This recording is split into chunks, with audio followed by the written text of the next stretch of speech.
İstiklal bayrağının göçlerinde gezdiren buradaki vatan ailesi bizlerden, orada her türlü korku ve tezgid altında dertleri istiklal eşkiyle çırpınan azadlık ailesi sizlere candan selamlar gönderir. 28 Mayıs İstiklal kurbanlarının aziz ruhları huzurunda hürmetle eğilir ve her iki tarafı birleştiren milli büyük hasreti şairin deyişiyle dile getirilen sen bizimsen, bizimsen, durdukça bedende can, yaşa, yaşa, çok yaşa, ey şanlı Azərbaycan. Hörmətli müəllimlər, əziz vətənpərvər şagirdlər. Bu gün biz sadəcə bir tarixi şəxsiyyəti anmırıq. Biz bir millətin şərəf və ləyaqətinin simvolu olan böyük bir ideologiyanı yad edirik. O, 1918-ci ilin mayında Bakının küləkli küçələrində, Gəncənin qədim meydanlarında bir millətin taleyini dəyişən adamdır. Məmməd Əmin Rəsulzadə təkcə bir siyasətçi deyil, sönməyən bir ümidi, əyilməyən bir iradənin adıdır. O, bütöv bir millətin azadlıq xəyalını gerçəyə çevirən, Şərqin ilk demokratik respublikasının təməlini qoyan dahi şəxsiyyətdir. Bugün bir zamanın sərhədlərini aşaraq, Azərbaycanın milli istiqlal hərəkatının rəhbəri Məmməd Əmin Rəsulzadə ilə xəyali, lakin ideyaları qədər real bir həmsöhbət oluruq.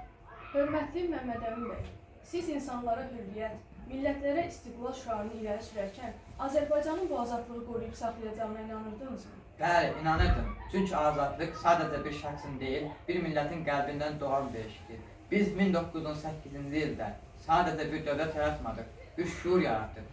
Şuuru olan millət isə öz azadlığını bərpa edəcəkdir. Bizim qurduğumuz bina sarsıla bilərdi, amma təməli millət xalq olduğu üçün o heç vaxt yıxılmazdır.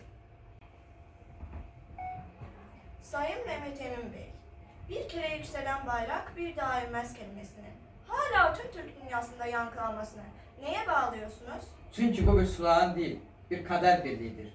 Bayrak bir milletin namus ve hürriyetinin simgesidir.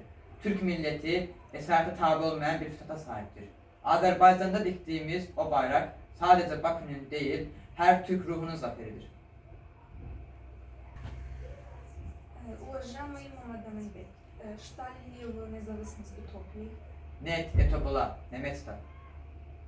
Mr. Muhammad Amin, why did you give women the vote so early? Because a nation is only truly free when it's women or free. Mənim ömrüm bir vətən davasıdır. Mən bu dünyadan fiziki olaraq köçə bilərəm. Amma mənim ideyalarım sizin gəncliyinizdə, siz zəfərlərinizdə yaşayacaq. Azərbaycan sadəcə bir coğrafiya deyil. Azərbaycan bir ruhdur. Bu ruhu hər zaman diri tutun. Bəy, siz rahat uyuyun. Sizin əmanətiniz olan o bayraq artıq müstəqil Azərbaycanın göylərində azad dalğalanır. Sizin bir kərə yüksəltdiyiniz o müqəddəs bayrağı bir daha enməyə qoymayacağıq.